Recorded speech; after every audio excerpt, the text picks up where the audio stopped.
Today I'm going to create a 2-page layout and I have 7 photos. All month long I had challenged my team to use this Bloom Impressions paper. And as you can see, I've used quite a bit of it and I don't have a lot left, but I thought these colors matched my photos perfectly. Not only did I challenge my team to work with this paper all month long, but this was also part of a sketch challenge. And this sketch right here was created by my friend Jama Malmi. And she used 2 6x4 photos, landscape photos on the second page. And so what I went ahead and did was I printed my photos. I print at home. I just printed 2 3x4s together. In that first page, instead of using 2 landscape 3x4 photos, I chose to use a portrait size 4x6. I'm going to speed this next part up quite a bit. So I started to play with some of the papers, and this pink print was one of my favorite prints. I loved the bright colors, and I thought it matched my daughter's rodeo pants really well. And as I played with it, as much as I loved it, I'm going to choose another paper. But I was looking at some of the colors in my photos, and I liked this blue and even the orange print. The flowers just kind of threw it off. It was too much color, too bright, and it wasn't the look I was going for. And then there was some of the purples and this really pretty teal, and I thought maybe I could pull in some of those colors. I ended up pulling out this sheet out of the Wildflowers Celebration scrapbook kit, and I just loved this blue polka dot. Hi guys, I'm Tanya. If you're new here, welcome to my channel. If you are returning, welcome back. Don't forget to hit that subscribe button, and if you enjoy this video, give me a thumbs up so YouTube continues to share my videos. So I'm going to pull in this light orange color. I liked how it matched my photos, the background of my photos. We were at a restaurant in Old St. Augustine called Salt Life, and it was my daughter's birthday, so we were having a mom-daughter's day out celebrating her birthday. And of course, I am bringing in that pink. I loved that pink, and I just loved how that matched her pants so well. I felt my photos were blending into the background, so I was trying to decide on a matte, and I ended up going with the white one, but only by a 1/16 of an inch all the way around. I'm going to bring in this birthday celebration stamp set, and as much as I love the stamps, I only end up using the dies. And then this die cut sheet from that same Wildflower Celebrations scrapbooking kit, so I can use those pieces for my embellishments along with some stamps. So I'm just kind of trying them out and fitting how I like them, and I'm going to build that same visual triangle that's in that sketch, but I decided that I needed to bring in these Spot On Nature dies, and I love these circles. They're really cool with little like details, but I needed something in the background for my embellishments to rest on, so they stood up a little bit more off of the page. This was a birthday celebration, so I'm definitely going to bring in this pastel ombre glimmer paper. I love this paper. It's got some pretty colors, and it's like got this ombre effect. So this is awesome glitter paper. It doesn't leave any kind of glitter on your fingers, on your project, all over the place. It's really nice to work with. I have those circles laid out in the same placement as they were in that sketch. And if you notice, it builds a visual triangle for your embellishment clusters. And this draws your eye completely around your layout. Now I'm just dry fitting and moving all these embellishments around and trying to figure out the placement, and just basically this is the fun part, right? I'm decorating my page and just bringing it to life. Emily lives about an hour and a half away from me, so it was really fun to be able to go and meet up and celebrate her birthday with her.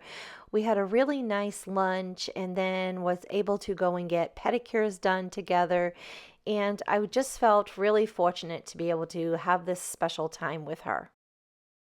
Now that I have an idea of where I'm going to put my embellishments, I'm going to bring in some black ink and do a little edge distressing around my paper pieces.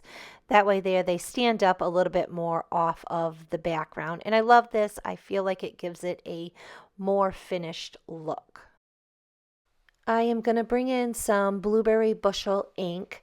Now that ink matches that blue paper in the background.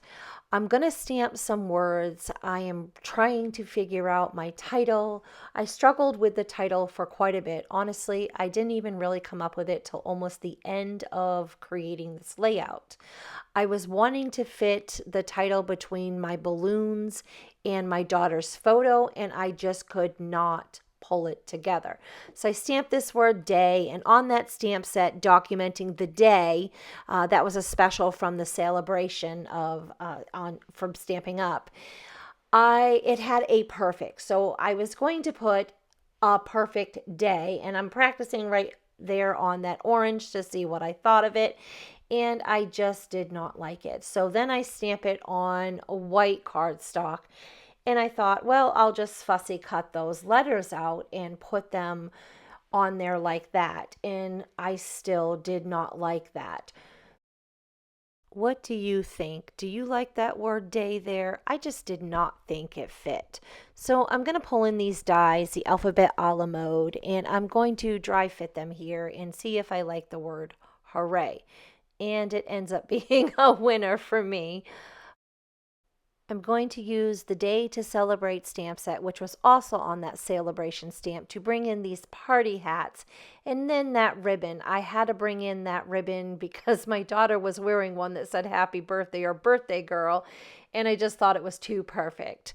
So I also want to bring in a couple of other stamps because I want to bring in some words, and those words come off of Wildflower Celebrations, Cheerful Daisy, and that Day to Celebrate. And I brought in the die cuts, stylish shape dies to put those on because I really liked the cute little dots, and they created that little fun birthday banner. And I cut that 25 out of that birthday celebration stamp set I showed you earlier. And I used the Blueberry Bushel cardstock for both the 25 and the hooray letters. So I also put some foam tape on the back of these banners so they would pop up a little more than my embellishments. I'm going to cut that string to that balloon to make that stretch a little further. I do that tassel or the journaling, I want to add some sparkle. So I'm grabbing an old, close to my heart, clear shimmer brush, and it's adding all this glitter all over the page, and I'm making sure to cover my photos because I don't want glitter on my photos. You could also use like a Wink of Stella or any kind of shimmer spray, but I just think this creates a really beautiful look. And again, it's a birthday, so why not have as much sparkle and shine as possible? I'm really hoping the camera picks that up for you. I just think it is so pretty. So I want to add a little bit more shimmer. So let's color in those balloons with that shimmer brush, and it is going to make those sparkly and pretty. I'm also going to take that same shimmer brush and I'm going to color in the center of my pink flowers that aren't gold. And I'm going to do the second balloon over there on, well, the other balloon over on the second page. Now be mindful not to stick your hand in there, but it does dry pretty quickly. Aren't those so pretty? I love them.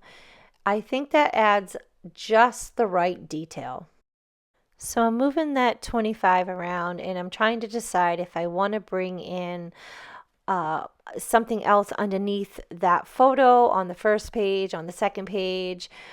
I was feeling like it needed a little something down there, but I'm going to add my sequins first, and I'm going to use this darker pink color. These sequins were also on that Celebration sale, and I'm just going to work in clusters of 3. I like to work in odd numbers, and I'm going to put this around each one of my embellishment clusters, and then I will come back later on and add them around my balloon as well.